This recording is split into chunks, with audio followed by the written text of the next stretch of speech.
This is the Louie Tee Network.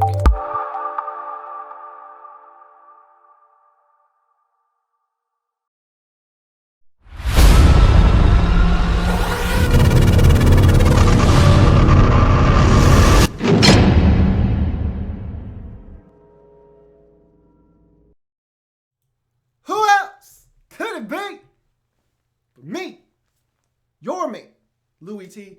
Welcome to lockdown coverage, week 4 in the National Football League.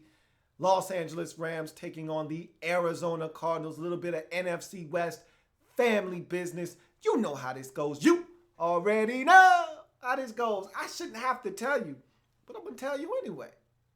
If these two teams said they ain't did it, then they ain't did it. But if they did, well, that's family business, man. If this ain't your business, this ain't your family business, keep your nose out, man. And this was some good family business right here.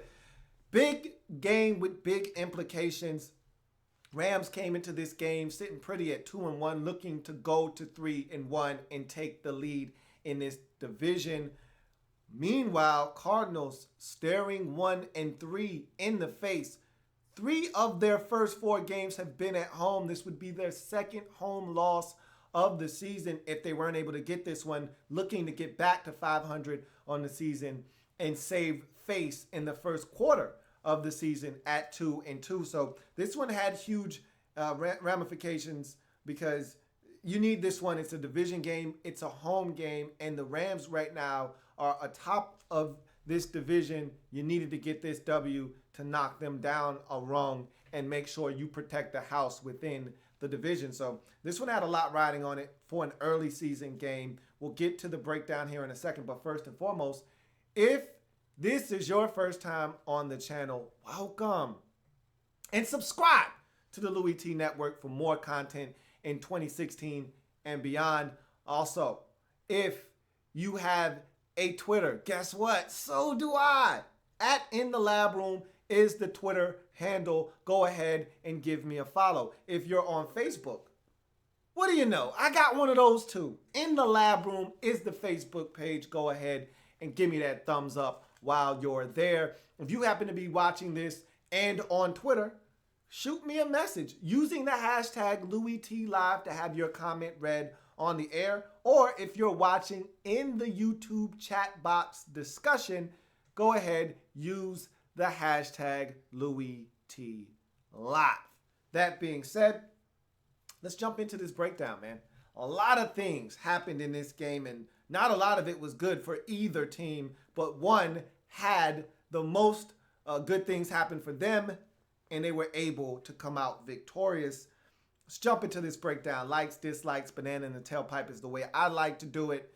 And always, I start with the road team and their likes in the first half, and I move on to the home team and their likes, and so forth and so on. So let's jump into the likes for the first half of the Los Angeles Rams in this game. 65-yard touchdown to Brian Quick. He's all of a sudden turned into a big play receiver for this Rams offense last week. Big ball early in that game over the top of the Buccaneers defense for a touchdown. Does it again here. This is a little bit different though. Missed tackle by the Cardinals on the play. Cooper misses the tackle. Then safety Jefferson overruns the play. Next thing you know, Brian Quick off to the races. We'll talk about the Cardinals and their tackling situation right now. It's not pretty. And that was a big play for the Rams. They were a little stagnant offensively. This got them going. And again, giving them momentum on the road, giving them an opportunity to get out to an early 7-0 lead.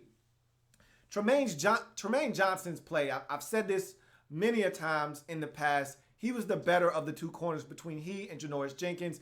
The Rams made the right decision allowing Jenkins to walk and keeping Tremaine Johnson under the franchise tag. He's going to get broken off in the offseason, and deservedly so. This guy is one of the best corners in the league, and he proved it in this game. He was all over the Cardinals receivers, whether it be Larry Fitzgerald, whether it be John Brown, whether it be Jerron Brown, whether it be Malcolm Floyd, you name it, or Michael, Floyd, you name it. He was all over these receivers, draped all over them, making plays on the football, breaking plays up, hitting guys Trumaine Johnson has the complete package, and he showcased his skill set in this game. Huge interception early in this ball game. Carson Palmer taking a chance down the field into the end zone, and he took a chance against the wrong guy. He was sitting there way off in coverage. There was no way John Brown was going to get on top of him, and he threw it anyway. And Trumaine Johnson, with eyes back on the quarterback, saw the football the entire way. Some of the best ball skills of any corner in the league. He went up, made a play on the football, caught it, and ended that Cardinals drive. And they looked like they were going to get some points, at least a field goal attempt out of that possession before the Carson Palmer heave that ended up being intercepted. Wonderful day for Trumaine Johnson. These are the types of days that are going to allow him to become the highest paid corner in the league when this season is all said and done. Lance Kendricks, man, is it me or does he look like he's in the best shape of his career or what? He continues to impress me. I've been impressed with him since week 1. He continues to catch the football. He continues to make plays after the catch.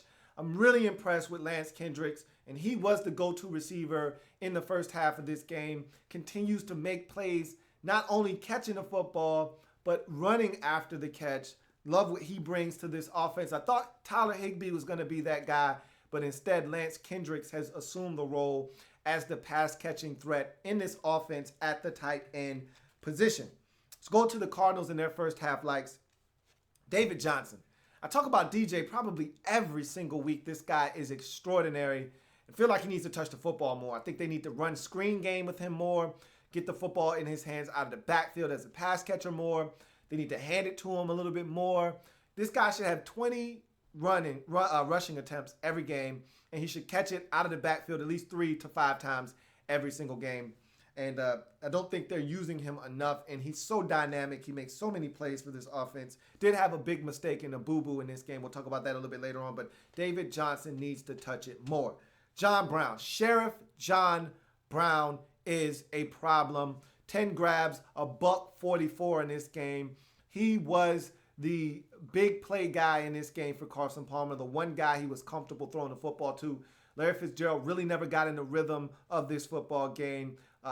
Michael Floyd had a couple of drops early. He did redeem himself on the possession before the half, but he was a non-factor in this game as well. John Brown was the guy getting it done for Palmer, so he continued to go to him time after time after time, and he delivered time after time after time. I'm starting to get the feeling that this is a little bit like his rookie season where he's becoming the go-to receiver. Last week in Buffalo when nobody stepped up, John Brown stepped up, and he did it again in this game when nobody else wanted to assume the role as the alpha male at receiver. John Brown stepped up and said, I'll be that guy. He did it again. Really love what he brings to the table for this receiving core in Arizona.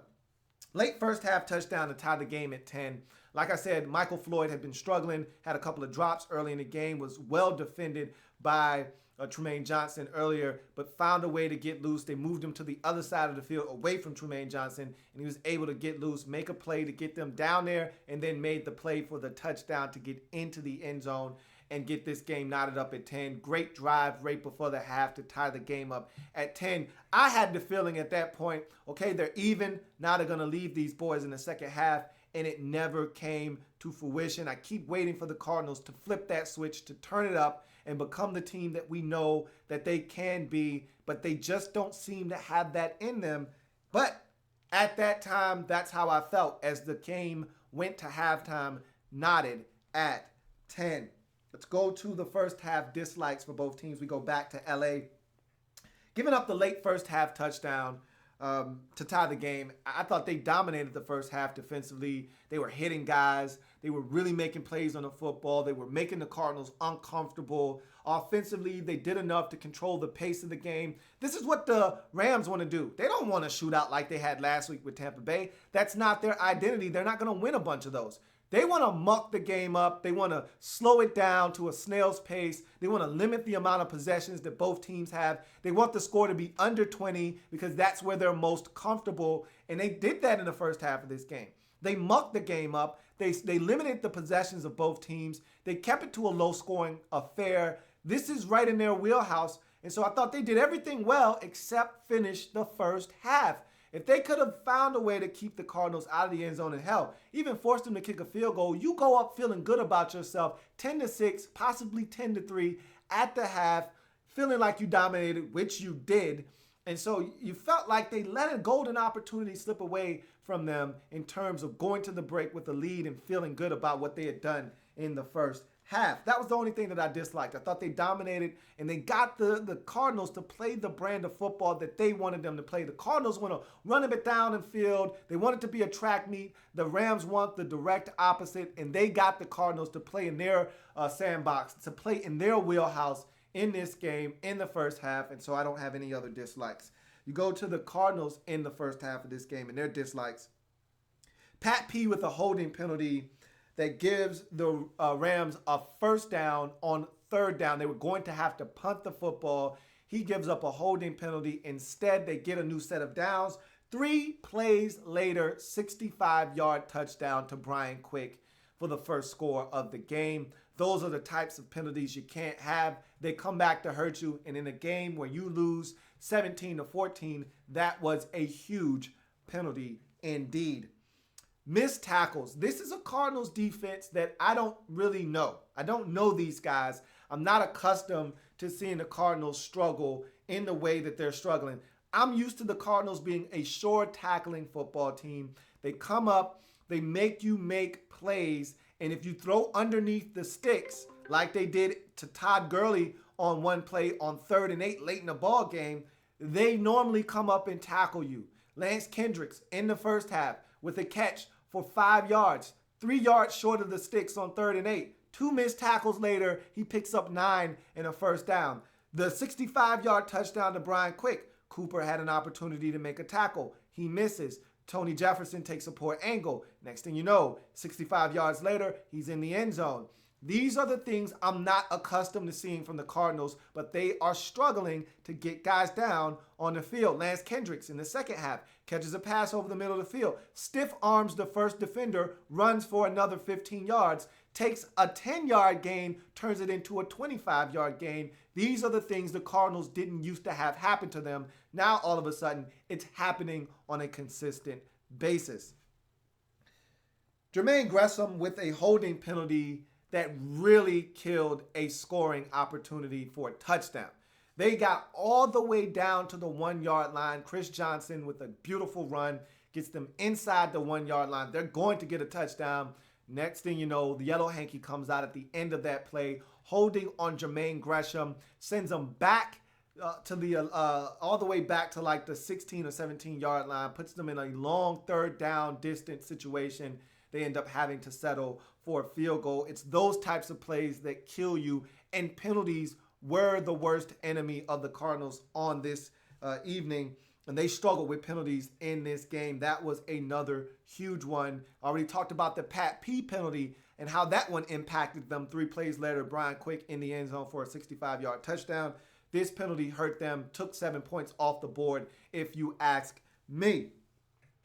Penalties. I have that as my next dislike. They had a bunch of penalties, false start penalties, holding penalties, you name it. They had them in this game, and they were critical. They killed drives. They hurt them in ways that you can't even imagine. Penalties, as you know, are the most destructive force to any drive offensively, and the Cardinals had plenty of those in this game.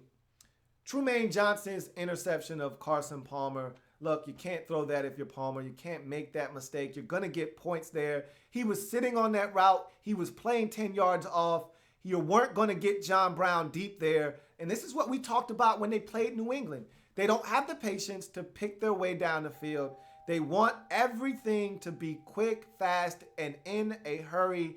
And that was a situation where you got to find a way to just not throw that football if you're Carson Palmer. You're not going to get that opportunity to score there. Not when Trumaine Johnson's 10 yards off and he's playing in an off technique and he's already opening up his hips and running with eyes on the quarterback. You're not getting that football in there. Bad decision by Palmer. They end up not getting any points on that possession after that interception. You go to the the lights for the second half, and we go back to the Los Angeles Rams. Aaron Donald never, ever trust a man with two first names, forces a fumble of Carson Palmer, big play in that game, allows him, the Cardinals, to get the football away from the Cardinals. And again, the Rams did a great job of really just finding ways to just pester this Cardinals offense, whether it be a turnover, whether it be a big hit, whether it be penalties, what may have you. They really disrupted the rhythm and timing of this Cardinals offense.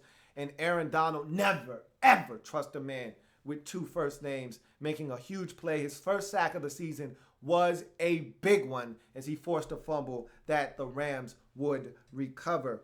Tavon Austin's punt return leading to the go-ahead game-winning score by Brian Quick. That was a huge turn of events. You're up 13-10.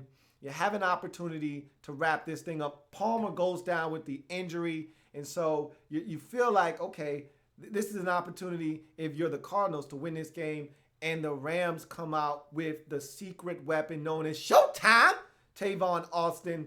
Huge punt return. In that situation, you don't even kick it to him. They make the mistake of kicking it to him, and he makes them pay with a huge return. Then you have the Gurley 3rd and 8 conversion. Again, missed tackles, allowing Gurley to pick up the first down. And then they get the Brian Quick touchdown to take the lead 17-13 in this ball game. Then late, the defense takes over. Mark Barron intercepts Drew Stanton. And then you get the last interception of the game by T.J. McDonald, but that was a Hail Mary. T.J. McDonald with a huge hit. I thought he had a beautiful game. He is so vicious and physical, and I love it, man. First or second play of the game, he lights up a Cardinals receiver, dislodges the football, and in that final drive, they needed a big play. He made it with the hit on Michael Floyd on the sidelines. Floyd is going to come down with that football, put the Cardinals, and get out of bounds, by the way, put the Cardinals in great position to have a chance to take some shots at the end zone. Instead, T.J. McDonald comes up, drops the hammer on him, dislodges the football, and then caps the game off with the interception. Thought he had a magnificent game. He flies around, he hits guys, makes plays for this Rams defense. Second half lights for the Cardinals. Chandler Jones with the forced fumble recovered by the Cards. Big play by Chandler Jones. This is why they brought him to Arizona for plays like this. Beats the tackle around the edge, gets to Case Keenum, gets the football out. Cardinals recover, much like he did in week 1 versus the Patriots. He can do that. He can get to the quarterback. He can get the football out. Did it here and killed a Rams potential drive. Pat P with a 4th and 5 play down the field. This was a throw way down the field, almost completed. Pat P reaches in the cookie jar, knocks the football loose. Great play by him to stop the Rams from converting a huge 4th and 5 late in this ball game to preserve the 13-10 lead for the Cardinals at the time of that pass breakup. Go to the dislikes for both teams in the second half. Case Keenum stripped by Chandler Jones. I talked about that already. Big play by Chandler Jones coming off the edge, getting around the tackle and getting to Case Keenum and knocking the football loose. Poor challenges by Jeff Fisher. He had 2 in this game. Challenged a Tavon Austin deep ball. That was clearly not a catch. That's a waste of a timeout. But again, that's the first half. I don't give a damn what you do in the first half. You want to waste a timeout? Knock yourself out. He did that. Don't do that in the second half, however. He challenges a Brian Quick catch that definitely wasn't a catch. Ball definitely on the ground, in between his legs, all kinds of nonsense.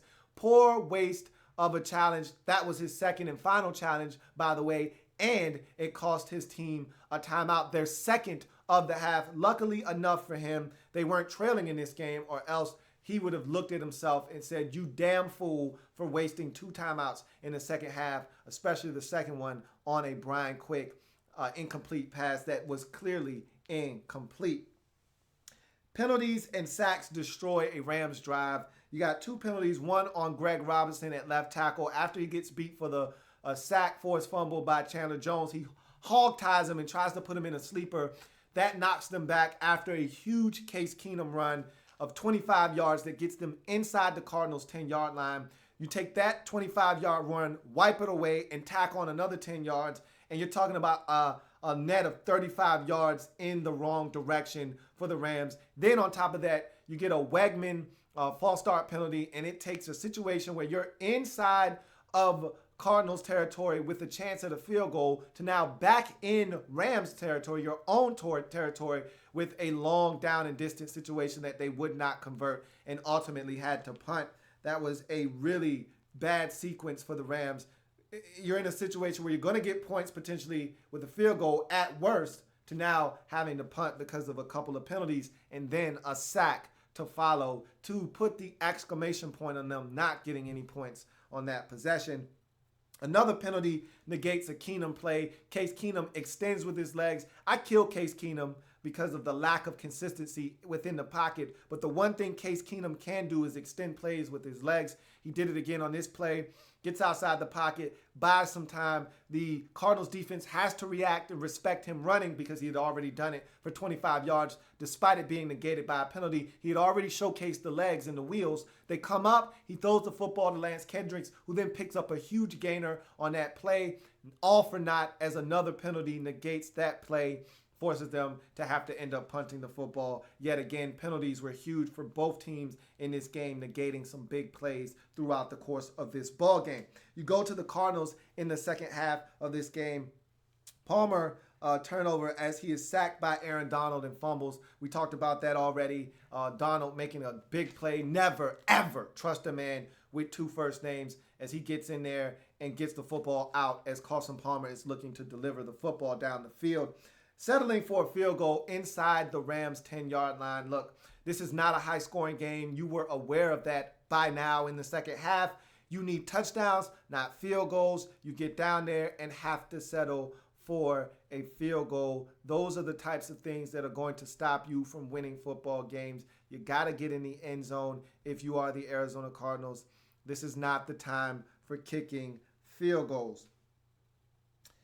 Chris Johnson's injury, that's a concerning injury because the 1-2 punch of Johnson and Johnson is among the best in the league in terms of the running back position. He left this game with an injury, and they need to run the football more, and if he's healthy, there's no excuse not to run the football. Hopefully, it's not a serious injury, and they're able to get him back in the mix. David Johnson with a fumble. This is something that he doesn't do very often, but this was a critical fumble in this game. They were able to, the Rams, that is, able to recover that fumble and I believe take that fumble away from the Cardinals and flip the field position with it. So huge play by David Johnson, fumbling that football away. Palmer concussed, leaves the game with 6 minutes left. Drew Stanton comes in, and Drew Stanton stinks. That's my final dislike, is Drew Stanton stinks. And he's a backup quarterback. He comes in and throws 2 interceptions, had opportunities, and he just was funky. You know, made some decisions. The interception to Barron, come on, dude. What are you looking at? There's 2 defenders there. Barron is playing underneath, and he throws him the football. I just don't understand what Drew Stanton was looking to accomplish there. And then he almost threw another pick to Tremaine Johnson. Couldn't get his second foot in bounds. Drew Stanton, he's short hopping guys on throws. Drew Stanton stinks. And he came in the game and he was funky, and he didn't give his team a chance to win this game late with a couple of opportunities to do so. So that's basically this breakdown. The banana in the tailpipe for the Rams is I'm still not buying this team and what they're selling despite the 3-1 start, because Case Keenum is your quarterback. I mean, look, you can call me a hater. I will wear that hat if that's what you want to call me. I'm fine with that. Okay, I don't have any problems with you feeling like I'm a hater. I'm not a hater, but if that's where you want to go with this, by all means, knock yourself out.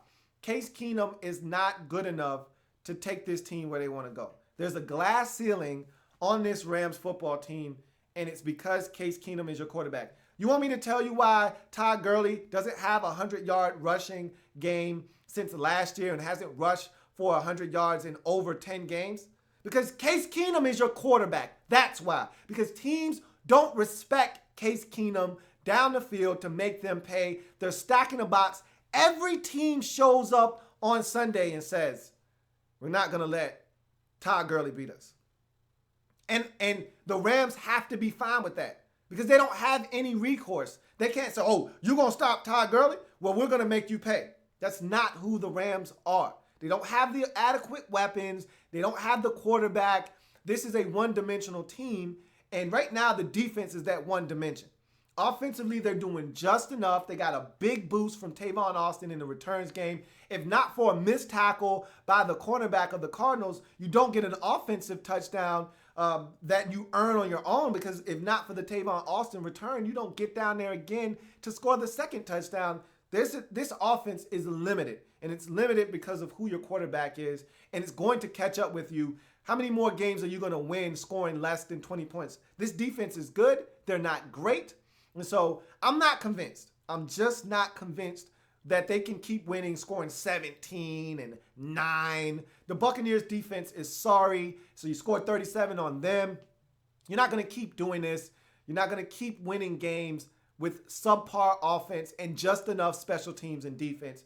I don't see this continuing. And you're going to have to prove it to me over the life of your schedule and over the life of the season, because I just don't see this team continuing to win the way that they've been winning. Todd Gurley has to be a bigger fixture of this offense, and it's damn near impossible for him to do that with Case Keenum at quarterback. So I'm not falling for the banana in the tailpipe of this Rams team turning the corner. Jeff Fisher said, we're not going effing 7-9. We're not effing going 8-8. We're not effing going 9-7. Yes, you are. You're still going 7-9 when this season is done. 8-8 at max. But I'm still looking at this Rams team, and I see 7-9, and I see 7-9 written all over this ball club. Banana in the tailpipe for the Arizona Cardinals is as such. Look, they're 1-3. I'm not ready to bury them yet, but I'm going to tell you right now, I'm scared for the Cardinals. Defensively, they're not the same team. The Honey Badger is not the same player right now. He's still coming back from that injury. He's not making any impactful plays. They're not tackling well. They're giving up third and long conversions.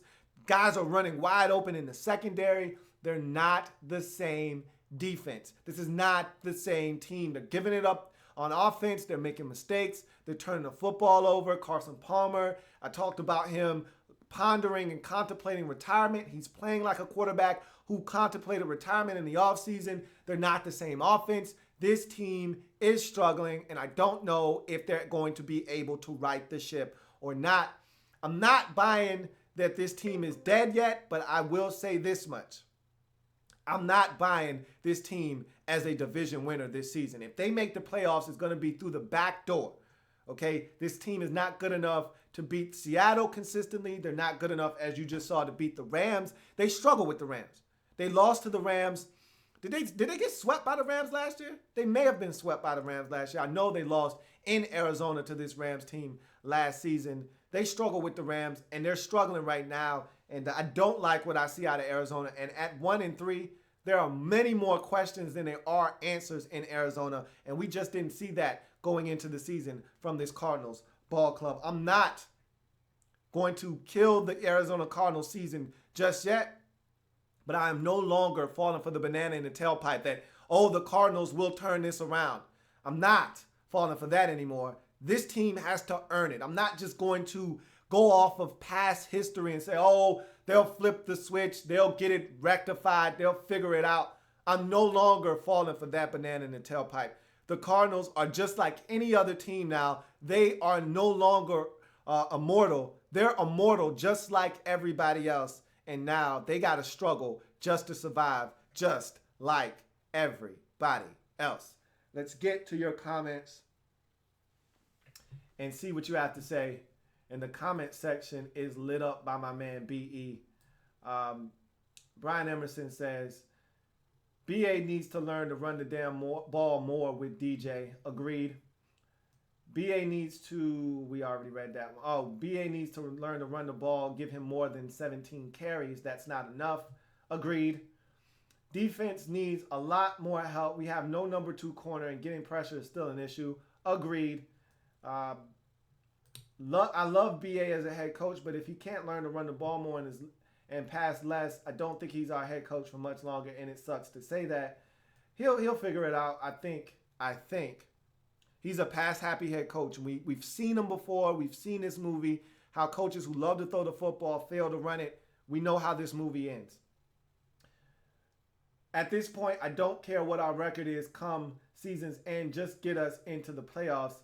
Well, you got a long season ahead of you. We've only went through the first quarter, but at 1-3, it's a long uphill climb. And with some of these other teams in the league being much better than we expected, i.e. the Philadelphia Eagles, the Dallas Cowboys, just to name a few, going to be tough to sneak in the back door of the playoffs in the NFC East, or excuse me, in the NFC, if teams continue to play the type of football. Right now, you've got the Vikings playing out of this world. They're undefeated going into Monday Night Football tonight. You got the Packers playing outstanding football. They're playing dominant football. You got the Eagles playing good football. Cowboys playing good football. We don't know what the Giants are yet. Don't know what the Redskins are yet. But these are all teams looking to try to do something this year. Not to mention what's going on in your own division with the Rams. We still don't know who they are. And we know Seattle's going to be around when it's all said and done. And the NFC South is a mess. Only one team's coming out of there. It looks like the Falcons could be that team, but don't count the Carolina Panthers out yet. I'm just saying, if you're looking to get in and you don't care what the record's going to be, still need to win 10 games. That's what it's going to take to get into the playoffs as a wild card, and that's minimum. You might have to win 11 this year with the way other teams around the NFC are playing. So if you're going to make a push for the postseason, you need to get on your horse and start giddy up and right about now. Don't dig yourself a hole that you can't climb out of, because at 1-4, your season is just about dead. At 1-3, you still have life. It's a faint pulse out there, but at 1-4, with teams going in the other direction and you trending in the opposite direction, this season could be over before we get to November for the Arizona Cardinals. And nobody, and I mean nobody, expected to be able to say that before the season got underway. BE says teams that learn to stop the deep throw, and unless we learn to change how much we take deep shots, we're in for a long season. Again, agreed. This is a team that just refuses to work the short to intermediate passes. They're looking to hit the deep ball. That's what they've done over the last 3 years, and they've been ultra successful, maybe the best vertical passing game in all of the National Football League. And now that teams have realized that that's what we have to take away from the Arizona Cardinals in order to be successful, and they're going to still try to do it even when it's not there, and they're going to force the issue, and maybe we can get some turnovers. I told you, after the Week 1 loss to New England, the blueprint was out on the Cardinals.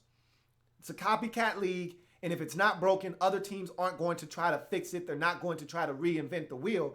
If this is what's going to beat the Arizona Cardinals, we're just going to copy it and do it, and that's what other teams have been doing. Tyree Mosby says, what position do you think the Redskins should draft? This is not a Redskins breakdown. You want that? Come on Wednesday. We can talk about the Redskins on the Redskins Report live. Come back and join me then. Would you be surprised if Ezekiel Elliott or Dak Prescott win the Rookie of the Year? No, I would not. But right now, my money's on Will Fuller, the fifth, out there in Houston with the Texans. Who would you pick? I just told you who I would pick to win the Rookie of the Year right now. Eric Soul says, do you think the Rams could beat the Bills? Absolutely. Both teams are playing good football right now. Rams are winners of 3 straight. Bills are winners of 2 straight. They're playing outstanding football, but I don't see why they wouldn't be able to beat the Rams or the Bills, right? Do they even play the Bills this year? I'm trying to think. I don't know if that division, that division plays the Bills. So maybe that's their next game. That's why you're asking. Absolutely, they can beat the Bills. Question is, where's that game at? I'm assuming it's in Los Angeles, being that they've only had 1 home game thus far. I've got to assume that that game's in Los Angeles, and if it is, I could see them winning that game. But we're going to find out a lot about the Rams over the next couple of weeks as they try to deal with the success of starting 3-1. Let's see how they handle this. Does it get to their head? Do they become big-headed? Do they lose focus of the goal and the task at hand? Or do they continue to play dominant defense, create turnovers, win on special teams, and do just enough offensively to continue to win football games? I'm not buying it, but we will see. Rams starting this season out at 3-1 is some of the most impressive things, one of the most impressive things I've seen all season long to start this 2016 season. Brian Emerson says, do you think Cardinals look for a new defensive coordinator after the season? it's possible it may not even get to after the season if James Bettcher doesn't turn it up. And all of this isn't on James Bettcher, but some of it is. Some of it is just he doesn't have the horses. Guys aren't out there making plays. Guys are missing tackles. As a Redskin fan, I listen to our fan base blame our defensive coordinator, Joe Barry, for everything that goes wrong. Is it the coordinator's fault that guys can't make a tackle? They're sitting at the sticks on 3rd and 8. They throw an underneath pass at 5 yards. Is it James Bettcher's fault that 2 defenders can't come up and make a tackle and force them to punt the football on 3rd and 8 and allow 2 guys to miss, or the one guy is able to break 2 tackles and get 9 yards on 3rd and 8? Is that James Bettcher's fault? No, it's not. So guys got to make plays. Simple as that. Guys got to go out and make plays. Bettcher hasn't been perfect, but neither have the players on the field. And so that always reflects badly on the defensive coordinator, but it's not all his fault. And with that being said, I'll quickly check Twitter to see if there's anything there. I don't think there is, but I will do my due diligence anyway because I heard my Twitter notification go off. And there aren't any tweets, so that's going to do it for me here on Lockdown Coverage, Arizona Cardinals and Los Angeles Rams. If it happens in the National Football League, whether big or small, we cover it all here on Lockdown Coverage. Rams get the victory on the road in the division, 17-14. Get to 3-1 on the season. Meanwhile, 17-13. Meanwhile, the Arizona Cardinals dropped to 1-3 on the season, and they've got a long uphill battle to climb to get back to 500 and get back into this divisional race. I'll see you next time. I got one more contest to dissect. New Orleans Saints on the road taking on the San Diego Superchargers. Remember, we're changing the game one live feed at a time. I will see you next time. Have a good one.